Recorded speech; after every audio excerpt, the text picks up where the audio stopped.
ชื่อมา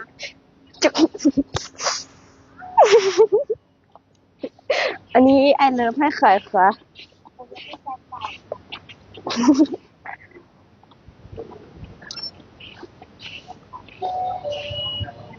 เราเจอแพตตี้ด้วยไปซื้อน้ำก่อนดีกว่าไปจ่ายตังค์ก่อนดีกว่าวันนี้ใส่ไม่ดีนะได้นะได้นะ เข้าโรงเรียนก็ได้หรือยังสารแล้ว รออันดาจบไหมแล้วก็เข้าเลยมันไปไหนอ่ะ